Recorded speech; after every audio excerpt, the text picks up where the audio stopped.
Okay, so here's our essential questions for this case. And what we're going to talk about in this video is the buildup of tensions during the antebellum period, this period of time prior to the Civil War, where the northern free soil states and the southern pro-slavery states are going to have this friction that is going to lead to the spark that is going to become the conflagration that is the Civil War. We're going to talk about how there are a series of compromises, the Missouri Compromise, Compromise of 1815, the Kansas-Nebraska Act, that end up bringing the United States closer and closer and closer to conflict. And it's important to recognize first that we are dealing here with sectionalism. And sectionalism just means that there's a loyalty to a particular region instead of the nation as a whole. So, for example, Southerners were pro-slavery, and their goal was not to try to find a way to make the nation run as a smooth unit, but rather to extend their political belief that slavery should be extended everywhere as far as possible. The North, the same, right? They were pro-free soil, not necessarily abolitionist. We'll talk about that more, but they wanted free soil extend and the ending of the extension of slavery. So they're more loyal to their region than they are to the nation. The question becomes, after the Mexican War, 1846, and the United States takes the Mexican cession, plus kind of this chunk of Texas right here, right? So all of this area, what does the United States do with it? Now, the assumption was in 1820 that they drew that 3630 line, which actually would kind of wrap around this way because the latitude line. That 3630 line would be used, and everything above that line would be free soil, and everything below that line would be a slave state. But by the time that was 20 years and a generation before the Mexican-American War, the people that wanted to extend slavery are not happy with that line at this point, so they want to do something different. We can also see that the northern free soilers are not happy with that line either, and we can see that in something called the Wilmot Proviso. You can see that right here.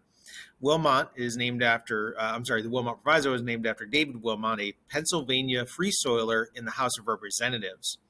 Now, the House of Representatives, which is based on the state's population size, was tipping more and more and more in favor of the free soil north. Now, if you look at land mass, it doesn't make much sense. But when you think about population, the north is much more densely packed. They have a lot more manufacturing. They have many, many, many more immigrants.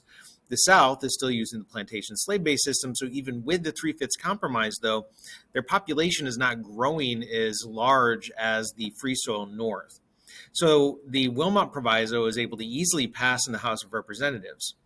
Because of the balance of power, which you can see here, right? The Wilmot Proviso would have prohibited slavery in this new Mexican cession territory, easily passes the House. It's going to die in the Senate, though, because there's a balance of power. There's an equal number of free soil states and slave states by 1837. You can see that in the chart right here, which means you need to get a majority. And at this point, they have the filibuster, which means you need to get a supermajority, which means 2/3 or so of the Senate to vote on the bill. So the Wilmot Proviso, even though it passes the House, it dies in the Senate and is never passed into law. But we can see that that's a tension that we're going to be talking about going through the antebellum period. Now, the territory is brought in 1846. But in 1848, there's a gold rush in California, which makes sense because that was the entire purpose of the Mexican War. Polk knew that there was gold there. They wanted to take that land and get the gold from it. So in 1848, because of the gold rush and the miner 49ers, right, the people that rushed in there to mine, enough people are living in California for it to become a state. They wanted to become a free soil state. And the reason for that was because they were worried, like other free soilers, that if slavery was allowed in the territory, the enslaved population would be used to mine the gold. Now, it's not great for cotton production, but enslaved people do not necessarily have to be used for cotton production or even agriculture. So the fear of these small majority white miners was that if slavery was allowed in the territory, plantation owners would come in, buy up huge chunks of land, just like they did throughout the entire South, and use enslaved labor to mine that gold. Then the white small farm miner would not be able to come in and mine for the gold. So they wanted to be a free soil state, but that was going to throw off the big balance, right? The balance of free soil and slave states. And California would become a big free soil state. So there has to become a compromise. And the compromise is going to be called the Compromise of 1850. Henry Clay, the guy who had the American system back in Standard 1, the guy who came up with the Missouri Compromise, the guy is going to also be involved here with the Compromise of 1850. They called him the Great Compromiser for a reason. Through some political maneuvering, this compromise gets passed, and both the Free Soil North and the pro-slavery Southerners are going to get something that they wanted. The Free Soilers get California as a free soil state. That's their big get. They also get slave trade ended in D.C. Not the end of slavery, but here in Washington, D.C., which would be kind of right in here, they do get the end of the slave trade. So in order to get those big concessions, the enslavers needed something big. And what they got were two really important things. The first is the Fugitive Slave Act, which we're going to talk about more in just a second. And the second is popular sovereignty in the Mexican cession territories, which here is Utah and New Mexico. There are some other pieces of this compromise, but we don't need to know them for right now.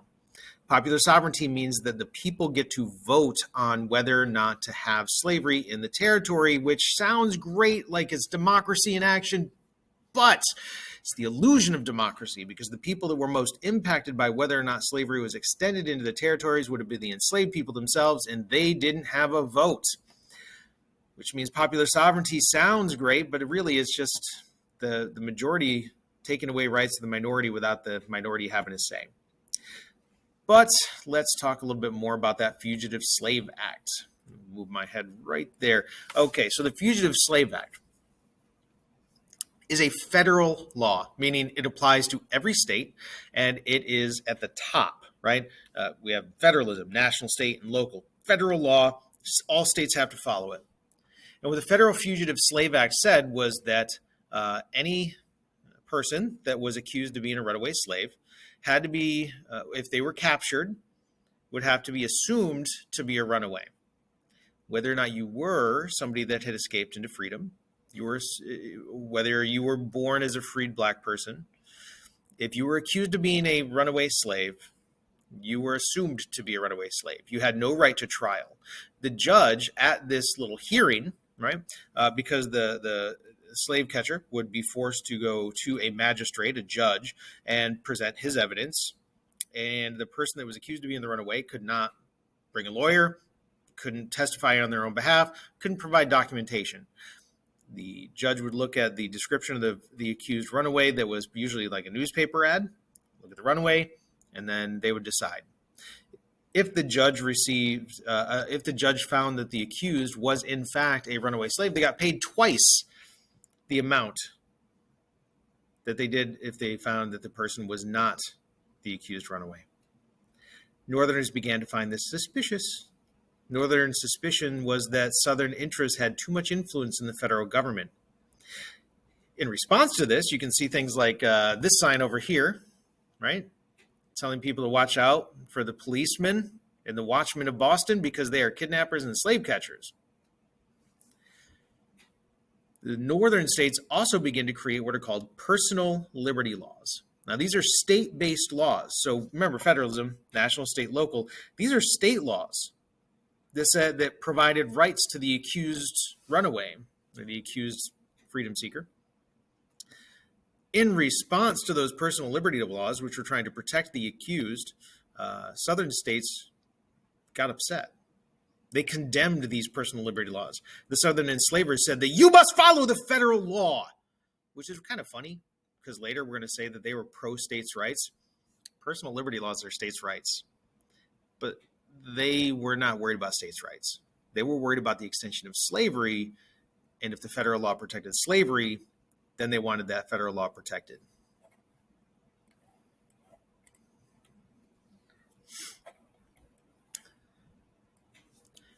Pop culture was also being impacted during the antebellum.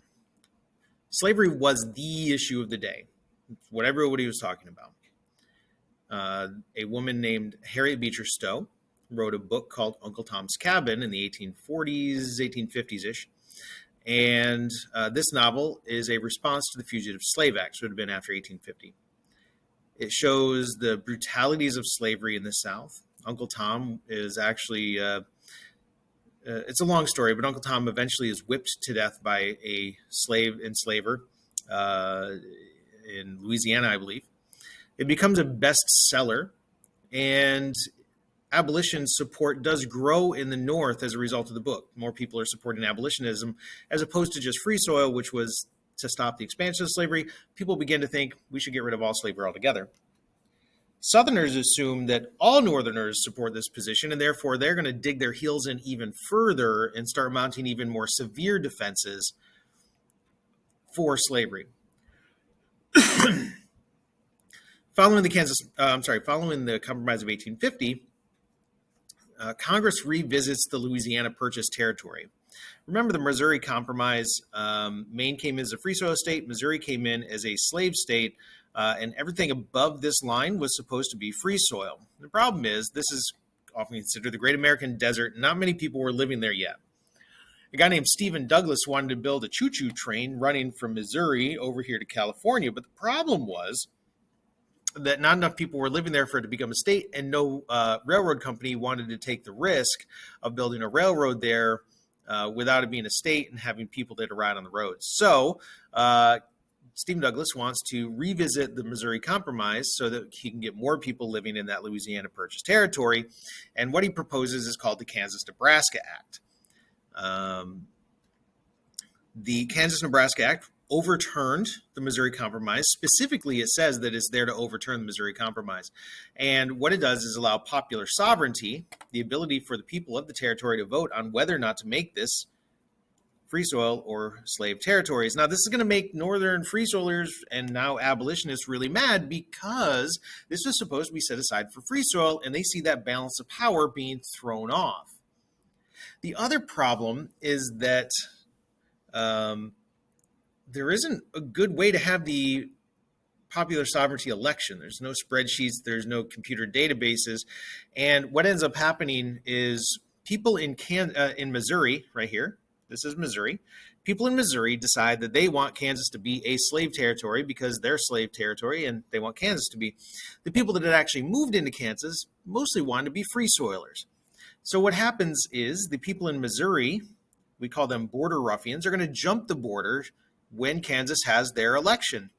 And those border ruffians move into, they just go across the border, vote illegally in Kansas, throws the election over to the pro-slavery people, and Kansas becomes a slave state.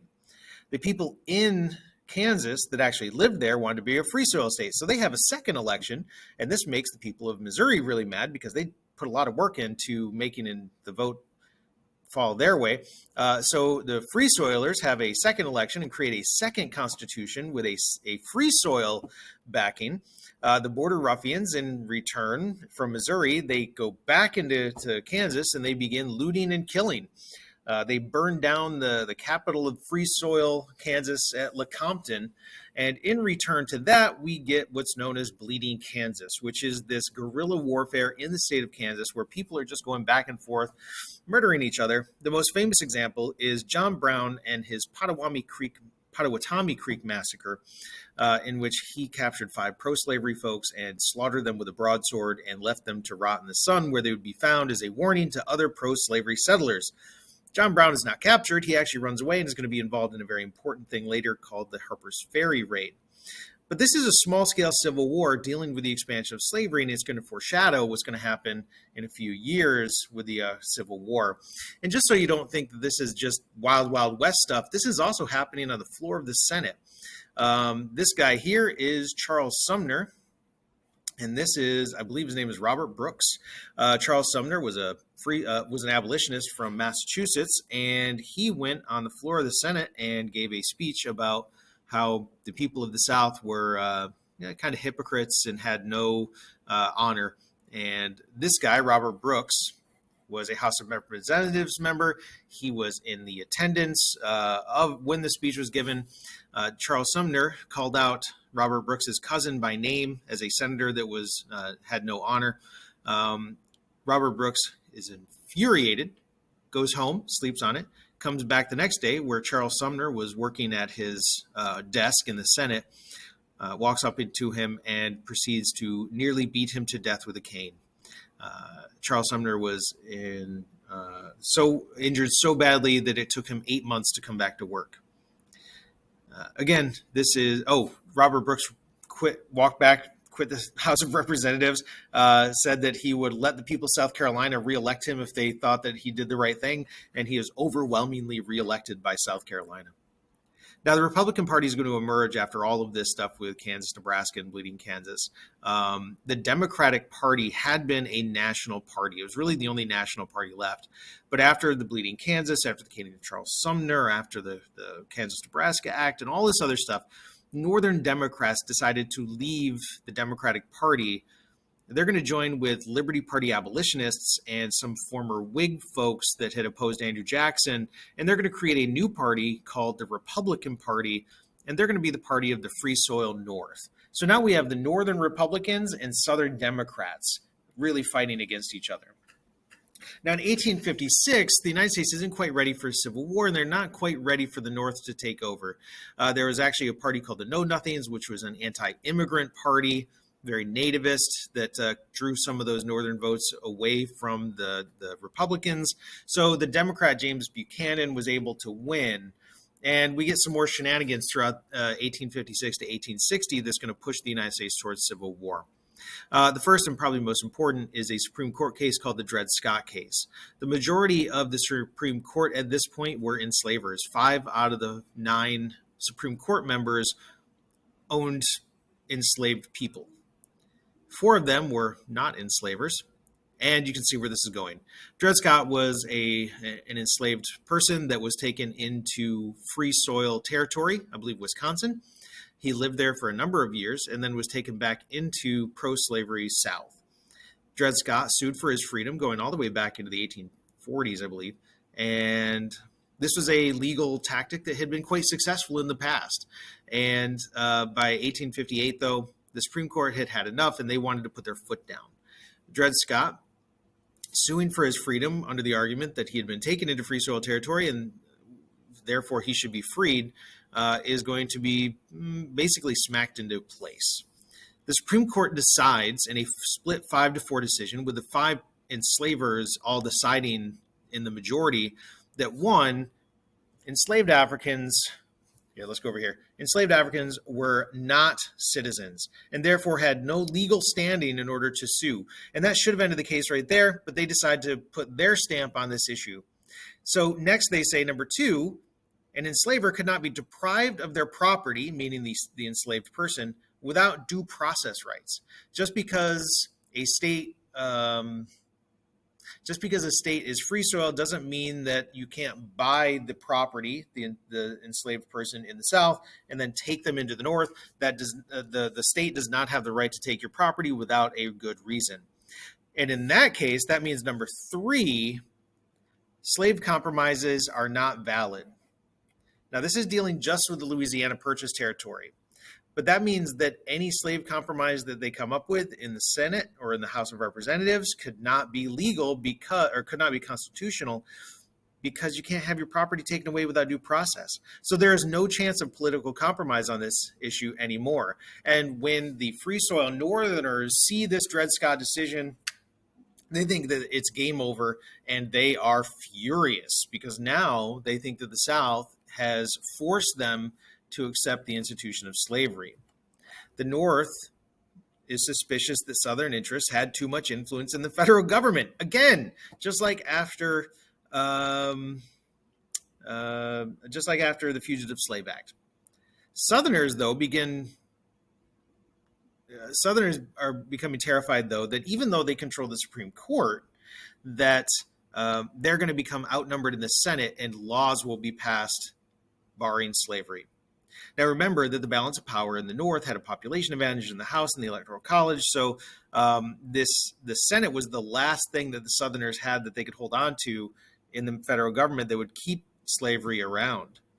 You should also remember that the Northwest connection is important because of Clay's American system. So the South is feeling isolated and limited, and everybody's thinking about bleeding Kansas and the violence that goes on there. And into this mess steps John Brown.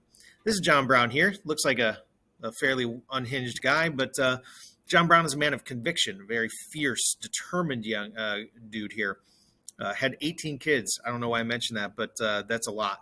And John Brown's raid on Harpers Ferry becomes important. He's the guy that committed the murders at Pottawatomie Creek Massacre. He then planned a later event, about 5 years after Bleeding Kansas. He believed that if he could go to Virginia, particularly this place called Harpers Ferry, which is a federal arsenal, it's got all the weapons. And he believed that if he could capture that arsenal, he's got a few dozen people with him, if he could arm the local enslaved people, that they could then escape into the woods and become kind of this guerrilla army fighting to end slavery. And basically what he wants to do is start a race war that eventually would end chattel slavery in the North. He goes to Harpers Ferry. He captures the arsenal. He sends out messengers to try to get the enslaved population to rally around him, and they don't show up. And Southerners are going to look at that and say, well, that means that the enslaved people must be happy with their position, when in reality, John Brown was going to arm them with pikes, basically like long spears, against the federal army, because the army is going to come in and try to capture John Brown. And the enslaved population knew that it was a suicide mission, so they didn't want any part of it. John Brown is going to wait for his people to show up, that they don't. So he barricades himself in the arsenal. It's actually like a big firehouse. And he's going to be captured, actually captured in part by a young Colonel, Robert E. Lee. He is captured, he's going to be put on trial, and eventually he's going to be executed, but not until he has the ability to speak. So he publishes articles, actually publishes like some op-ed pieces in newspapers, some letters that he writes. And while he's standing on the gallows waiting to be executed, he says, if my blood must be mingled with those of millions before me that have died enslaved, then so be it. And he becomes a martyr for Northern abolitionists. In fact, in the Union Army, the United States Army, when they liberate Charleston in 1865, at the end of the Civil War, they are playing a song called John Brown's Body, which was a pro-abolitionist marching song, while they liberate the city. To the south, John Brown is the example of extremist abolitionists, and they are terrified. He becomes the boogeyman that used to scare kids into behaving. Southern leaders, after John Brown, begin to call for secession because of the violence that they are fearing to the slave system. And that is where in 1860, Lincoln gets elected. Now, if you look at a map, do I have a map? There I do. In 1860, Lincoln is elected. He is in orange here with only Northern votes. You could literally not even vote for Abraham Lincoln in South Carolina. He was not on the ballot. And Lincoln is going to be elected with only Northern votes, which means to the South, game over. The North now controls the House. They control the Senate. They control the presidency. And they were worried that Lincoln was going to get rid of slavery altogether. He only won with 40% of the popular vote, but he won the Electoral College, so they thought that it's game over, and they decide it's time to secede. South Carolina secedes first. The other states, the deep soil, the southern states leave after. Border states will come after Fort Sumter. There are receipts, as the kids say. It's important to note that not everybody in the South was pro-secession. South Carolina mostly is. But if you look at the territories where there is not a lot of enslavement, say, for example, West Virginia right here, you'll notice that West Virginia was pro-Union. They were against secession, right? Purple is against secession. If you look here in this area where there's not a lot of enslavement, they're pro-Union, against secession. It's these deep, high population enslaved territories that are most pro-secession. And like I said, there's receipts. So South Carolina wrote a declaration of secession explaining why they seceded. Well, let's look at what they said, and I've highlighted it here.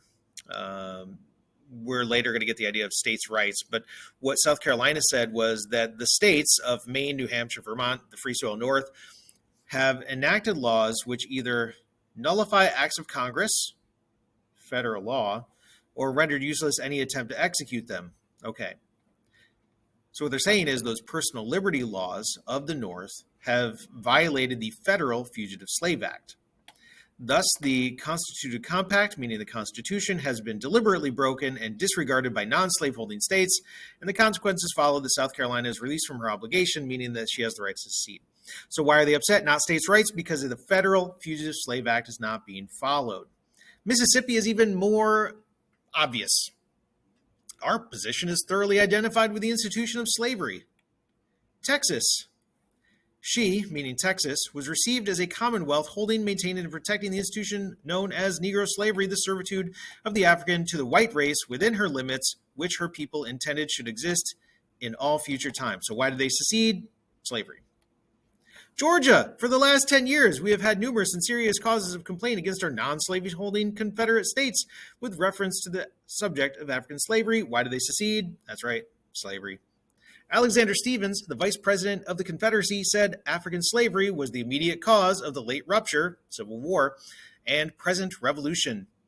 He also went further and said this, our new government, is the first in the history of the world based upon the great physical, philosophical, and moral truth right up here that slavery, subordination to the superior race, is his natural and normal condition. They are not pretending to be anything other than pro-slavery, and they do not pretend that the Civil War is anything other than a war to extend and promote the slave system. It is not until after the war that they change it to this idea of states' rights, because they're going to promote Jim Crow laws and black codes, which were designed to be state-level anti-black law. You can see here the Charleston Mercury, the Union is dissolved. There is an effort at final compromise before Lincoln takes office. There's a proposed 13th Amendment that would have banned the banning of slavery in perpetuity, but we know that later the 13th Amendment will become one that does ban slavery altogether. Lincoln, this amendment fails. It's called the Crittenden Compromise. It fails. Lincoln is inaugurated. When Lincoln is inaugurated, the South had already begun to take over forts. The most important of which here is Fort Sumter, because the Union held Fort Sumter, which was in southern Charleston, South Carolina. Lincoln decides to try to resupply the fort at Fort Sumter, and South Carolina attacks federal warships as they are trying to resupply the little island fort. When the Confederates fire upon Union, and we're going to call them United States Navy ships, the Civil War begins. The war starts at Fort Sumter. Lincoln, for his part, says that his goal was not to abolish slavery because he's the president of all the country, all the states. And he says that his number one goal was to preserve the Union. And as president, he felt it was his number one priority to prevent the Southern secession, regardless of his feelings on enslavement. He is a free soiler, which means he doesn't believe in the expansion of slavery.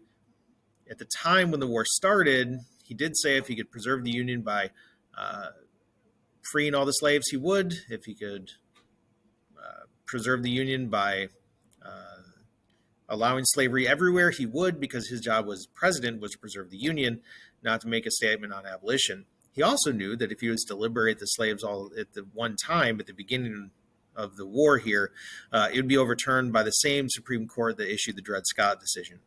So for many complicated reasons, over his presidency, he will become an abolitionist. Two things can be mutually beneficial at the same time, and that is freeing the slaves with the Emancipation Proclamation will eventually be good war strategy, and it's also going to align with his growing abolitionist sentiments. And we will pick that up in Standard 3.